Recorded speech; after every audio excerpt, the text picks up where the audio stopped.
Hi everybody. How's everybody doing today? It's Dr. Beth Cook. You'll have to excuse my voice. The crud hit my house and my son was sick all weekend. And yesterday my daughter got sick, and so yesterday I was at home with my son, and today my daughter is at the office with me. So if you hear a movie playing in the background, that's why.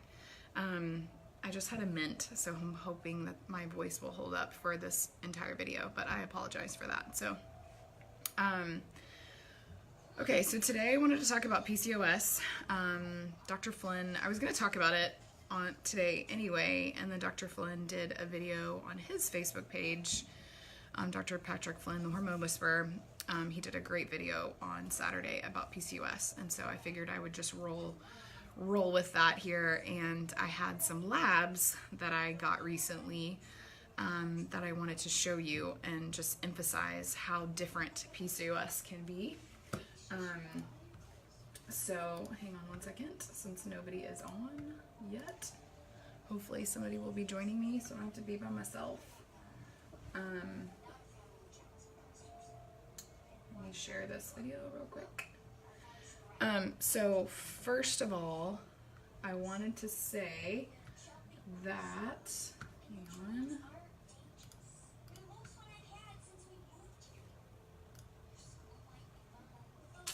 Sorry.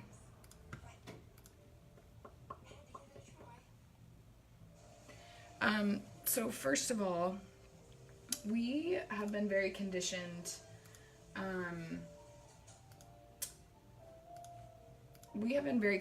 on how we think about our health and conditions that we suffer from.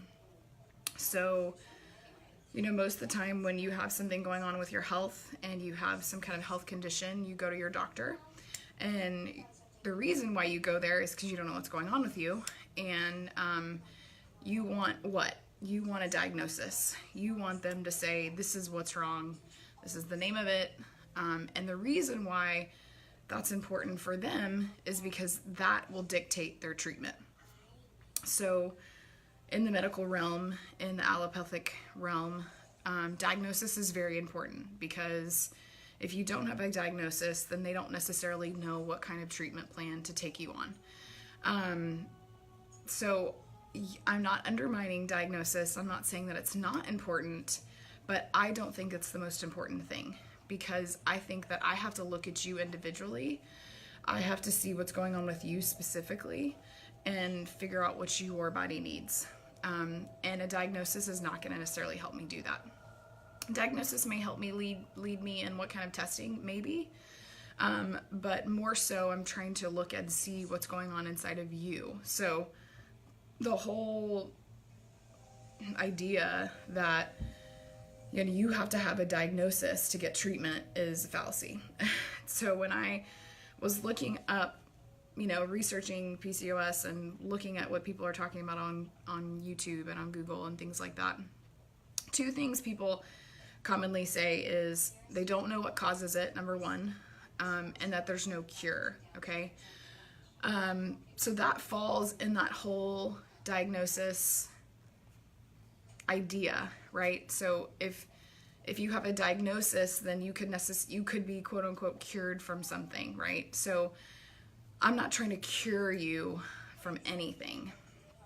I'm trying to get your body to function normally again. So I'm not trying to rid your body of some diagnosis. Does that make sense? I don't know if it does. Let's take something easier. Diabetes. PCOS is kind of hard to diagnose, if you will, because it presents so differently in different people. So if you take diabetes is really simple to diagnose. It's a simple lab value. You go to your doctor, you get your A1C checked. If it's really high, if it's over 6.5, they say, congratulations, you have diabetes. And we're going to try these different medications to help manage your diabetes, right? That's usually the conversation that they have. So let's say you come see me instead. You don't go the medication route, or let's say you do go to the medication route, but you don't want to do that anymore. And you come see me and we start working with you and we get your body to function normally again. We get your insulin levels to become normal, your sugar levels to become normal, your body is regulating on its own. And we check your A1C again, and it's no longer in that diabetic range. Do you still have diabetes? I don't know, right? If you went and saw a doctor and you showed him those labs and he didn't know your history, he would say you were not a diabetic. But because you have been stamped with that, I think people are under the perception that once I have this, I will always have this. Now, yes, if you fall off the wagon and you stop doing what you're supposed to be doing, we know what inflammatory triggers you have, and we know what inflammation does to your body. It causes your body to not regulate sugar very well. And so if you know that, then you know how to control it. And you know when you're being sassy and when you should get back on the wagon. So it's the same thing for PCOS. When they talk about they don't know what causes it or there's no cure, basically what they're saying is that, there's no medical treatment for it. And the medical treatment for it is maybe one of the causes that they think is going on. So when you look up PCOS, there are a lot of different versions of PCOS, or there are a lot of different faces of it.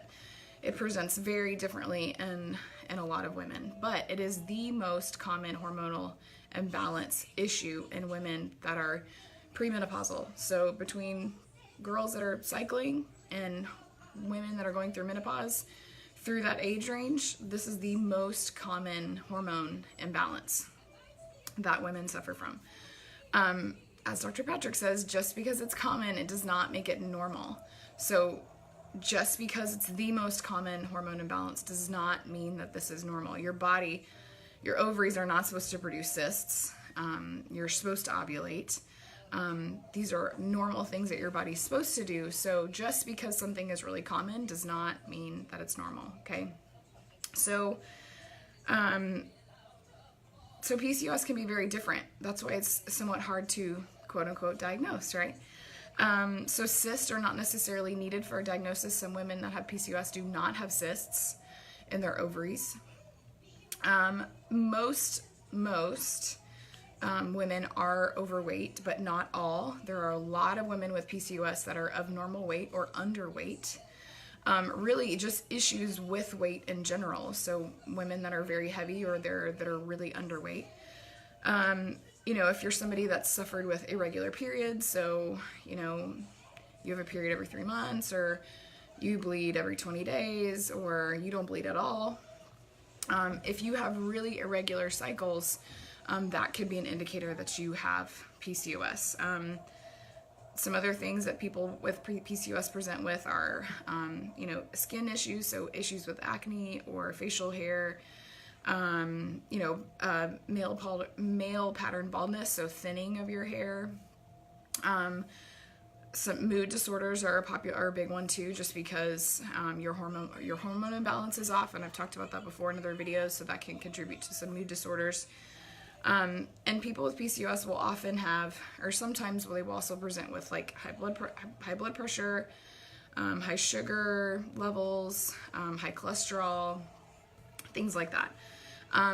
And PCOS can cause a range of issues. A lot of women, it causes infertility. It's 10 times more likely that you're going to be infertile if you have PCOS. So I know it's a big issue with women that are trying to conceive that have PCOS, but it also puts you at risk for cancer. So uterine cancer and endometrial cancer, you're like 3 times the risk or something like that. And hopefully you'll understand some of those reasons at the end here.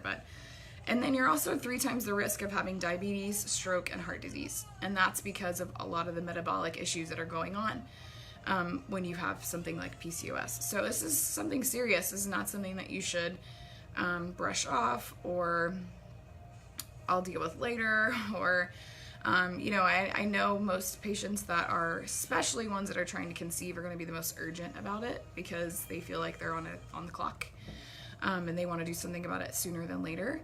But like I said in the beginning of the video, I'm not looking to cure your PCOS. What I'm trying to do is help your body to function like it's supposed to, so that you don't develop cysts, so that you have regular periods, so that you don't have acne, you don't have abnormal hormones, so that your body can function normally, okay?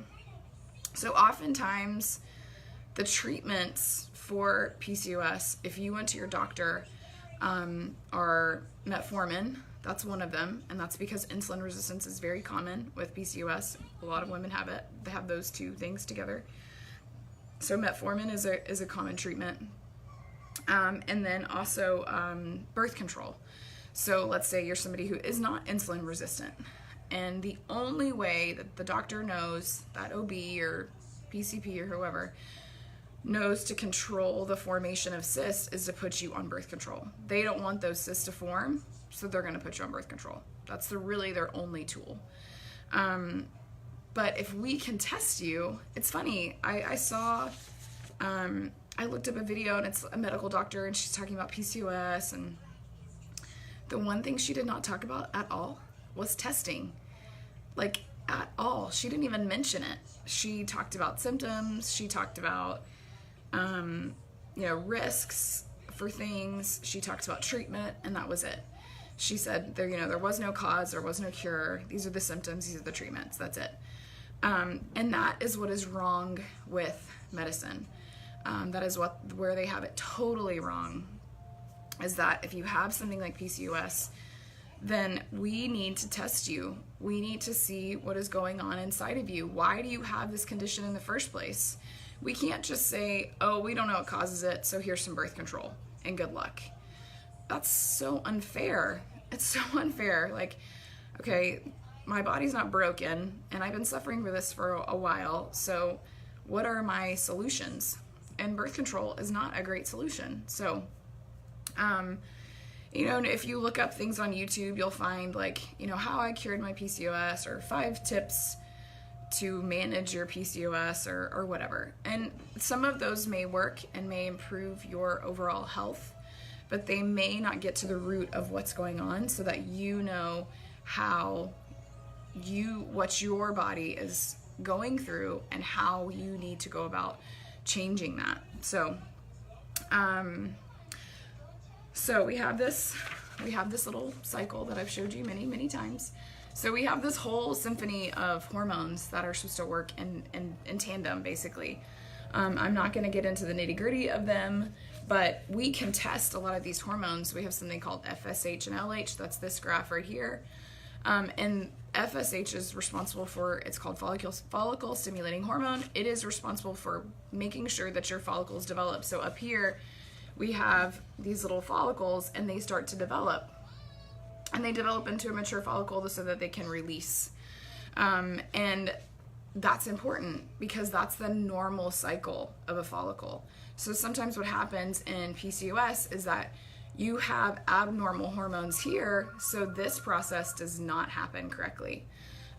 Your body does not allow a normal follicle to develop and mature. So a follicle will come and it won't mature, and sometimes it'll just hang out. LH is the next hormone that we have that you can measure, luteinizing hormone, and that is primarily responsible in your ovulation. So if you have this follicle but it doesn't mature, it can't release, and so then it just kind of hangs out and stays there. There are other things that we'll talk about as to why it stays there, and then if it doesn't release and it stays there, it's supposed to die off. If it doesn't die off, then it's going to start to form a cyst. And then that cycle just continues. And then you have here comes another follicle that doesn't mature and release, and then it doesn't die off, and it becomes cystic.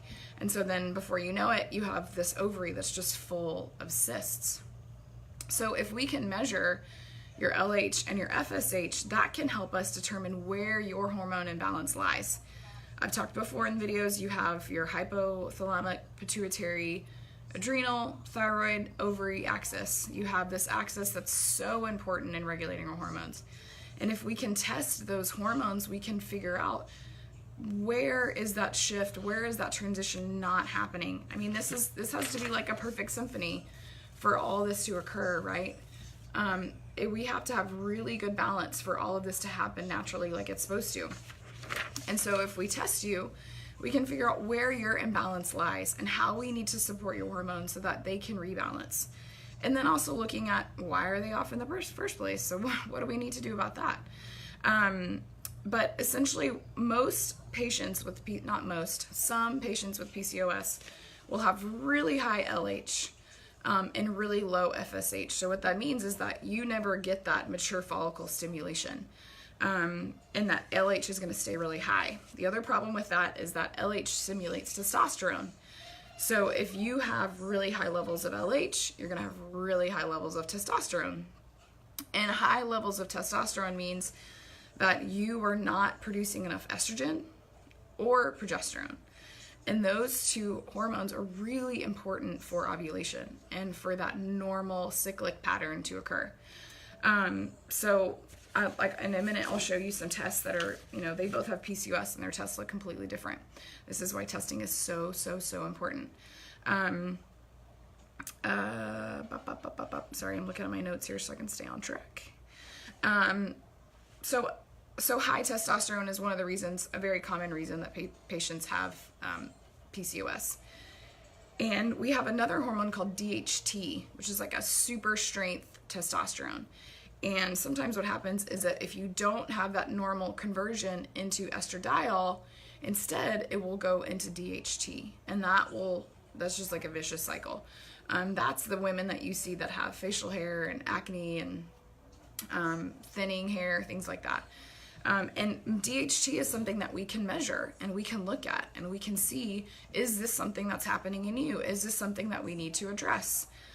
This is why you cannot follow a PCOS protocol. If you read any book or read an article or watch a video, this is what I did to cure my PCOS. You just can't do it because those protocols may not be, like I said, I'm going to show you these two labs of these women that are totally different. And so that may not be what's going on with you specifically. So another really common reason people, or something that we see with PCOS, is insulin resistance. So there's a stat that if you are an overweight or obese person and you have PCOS, 100% you have insulin resistance. If you're of normal weight and you have PCOS, about 50% of those women have insulin resistance. So it's something pretty common. So insulin does a couple things. Number one, it stimulates testosterone production. So that's like another vicious cycle. It's going to reduce sex hormone binding globulin, which is something that binds our sex hormones. So if we have too much of them, and it's kind of a self-regulator, it helps our body to balance our hormones. And then it also causes the little follicle that's supposed to disintegrate, it blocks that from happening. So then that's when you see a lot of those cysts produced. So some women that don't have cysts, they probably don't have this going on. Insulin also is going to compete. It's going to compete for binding sites on the ovary. So when your brain stimulates your ovary to do something, it can't because insulin is basically in the way. This is why you'll see a lot of people that do these videos on how I cured my PCOS, and they have a lot to do with their diet and reducing their sugars and stuff like that, which is awesome, right? That's an awesome thing to do. But what if you don't have insulin resistance? What if you don't have that kind of PCOS? Then that may not necessarily work for you. I want to give patients the best ability to get their bodies to function normally, and following tips and tricks and protocols is not usually the best way. So you can do it, and maybe you have tried it and it didn't work, and that's why you're watching this. But anyway, so PCOS is something that can look very different. And like I said, it can increase your risk of lots of stuff: diabetes, stroke, heart disease, cancer. It's kind of a serious thing, and it's because that hormone imbalance that you have is persisting, and it's creating cysts to form or not. And that can lead to an accumulation of lots of different things that can lead to cancer. So I'm going to show you some labs. I'm going to show you this patient. I hope you can see this. So you can see this patient has very classic, sorry, I had to white out some stuff on there. very classic PCOS. So we tested her, there it is. We tested her LH and her FSH. And you can see her LH is super high compared to her FSH. So these numbers should be about the same. They should not be that different. They should, ideally we want like 1-to-1 ratio. So the fact that that LH is super high tells us, okay, that's not right. Something is going on. And so if we flip to the next page, you can see, there's her testosterone, super high, right? So this is something very classic that we can see with something with PCOS. You can see your glucose is a little bit on the high side. Way down in the bottom of her labs, her insulin levels are a little bit high. They're not completely out of range, but right there. I like them between 3 and 5, and hers is 8.3, so a little bit high. So you can see she has a very typical PCOS, that pattern that we see in patients that have high LH and high testosterone. So it's important to know for her, because then this helps me determine how am I going to support her hormones. What am I going to do to help her body regulate and function normally? And then the other part of it is we got to figure out what inflammatory triggers she's got going on. So there's a reason why this is happening. It doesn't just happen. Like, it just happened. I don't know what happened. My ovary started producing cysts. Especially if you're somebody who has always had PCOS or had it for a really long time. Most likely when you transition from being non-cyclic to cyclic, that transition was like way off because you were just kind of a sick kid.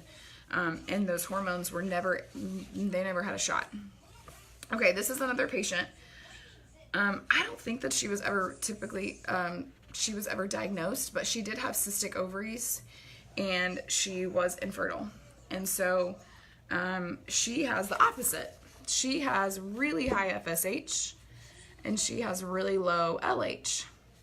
And you can see her estradiol is, if you look at the numbers, they're with the normal range, but it's pretty low. And she has no progesterone whatsoever. But, probably most likely when she went to her doctor and they saw this, doctors and OBs and infertility specialists, they like to scare the crap out of people. They're really good at it.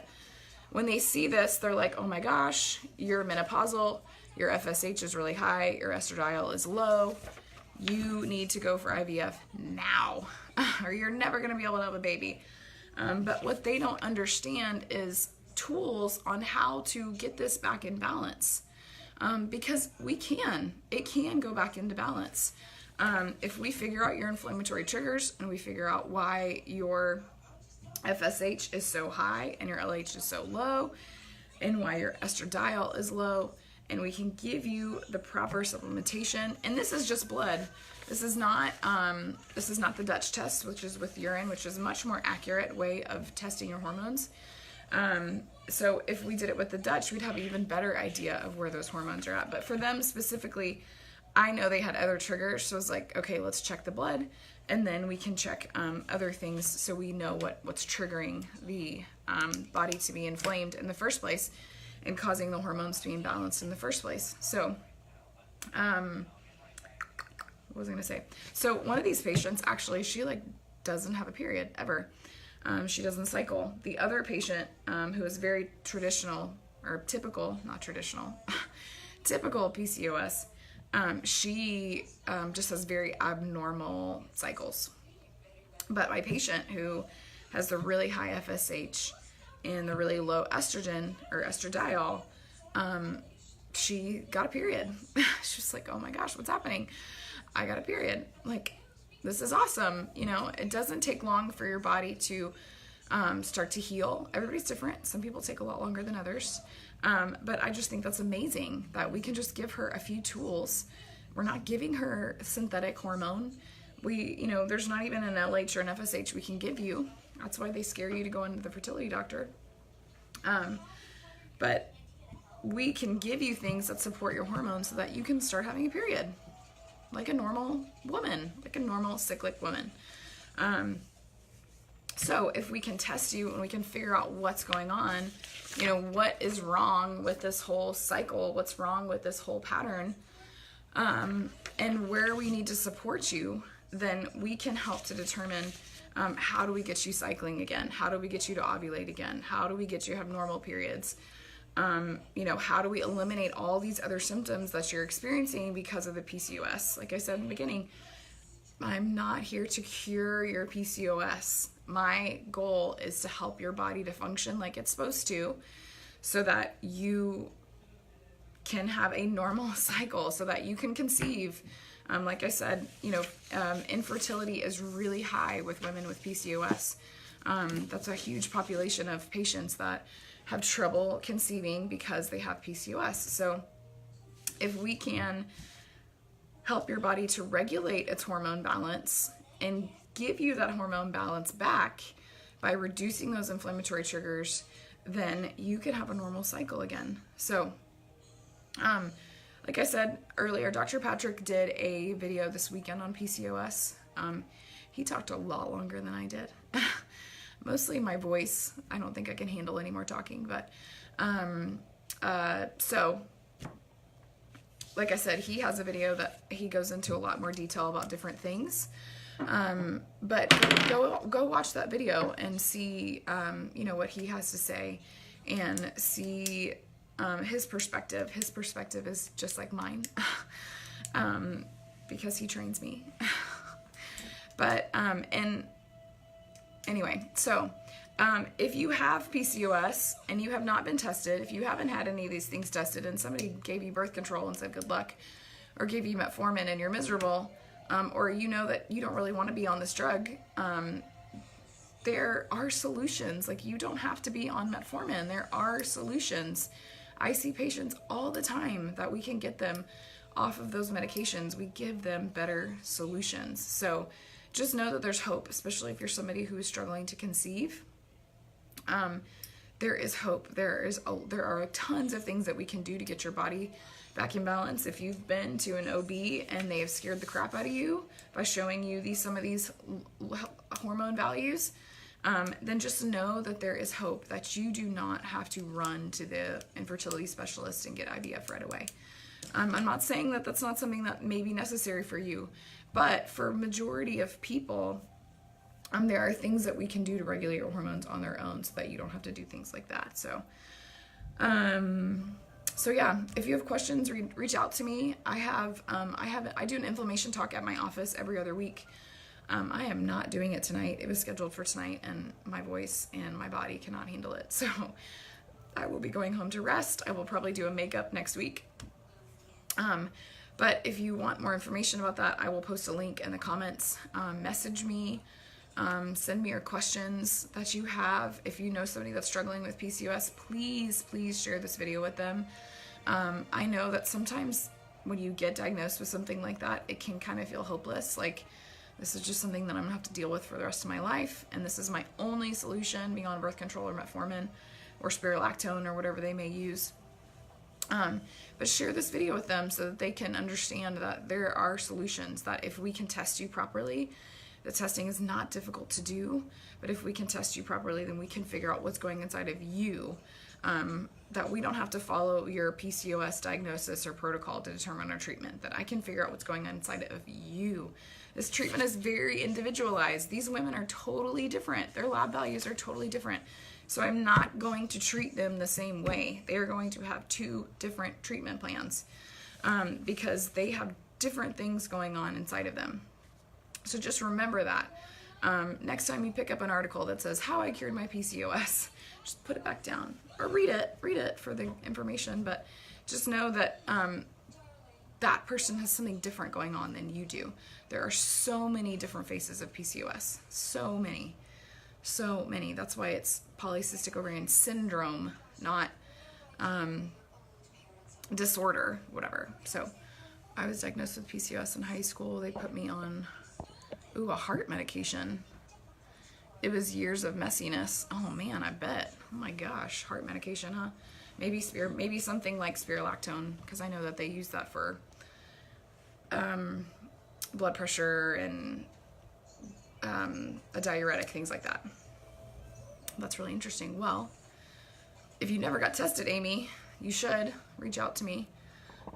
We can get you tested and see what's going on. I don't know if you currently struggle with it still, but just send me a message. Like I said, I'll post the link to my inflammation talk down below, so that if you are local to Houston, then you can come to that. If not, if you're not local, distance does not deter me from treating you. I do a lot of phone consults. I can send you blood recs through email and to your local place where you can get your blood drawn, or I can mail you your kit. So it's not that difficult to do from afar. I'm gonna stop talking so I don't lose my voice, even though it's already kind of gone. But anyway, all right, if y'all have questions, please reach out to me. Do not hesitate. Like I said, please share this video with your friends, especially tag somebody if you know that they're struggling with this, so that they can, get on their path to figure out what's going on inside of their body. So, all right, y'all have an amazing Tuesday. I will see y'all again on Friday. My topic is to be determined. Haven't gotten that far yet. Let's see, I don't remember their name. It was a heart medication they stopped giving to older men because their testosterone would drop and they would get breasts. Would it be effective at blocking testosterone? Okay, it was some aromatase inhibitor, probably. That's kind of what it sounds like. Sometimes they give men something to stop the conversion from testosterone to DHT. So that's the only thing I can think of that it might have been. So that's probably what it was. There's one on the market called like Propecia or something like that, but I think it's got banned now. It was causing like permanent infertility in men, or like permanent sexual dysfunction, stuff like that. So I hope you're not taking any more. I don't think by that it seems like you were taking it, but anyway. All right, like I said, reach out to me if you have any questions. Okay, y'all have a good day. I'll see you on Friday.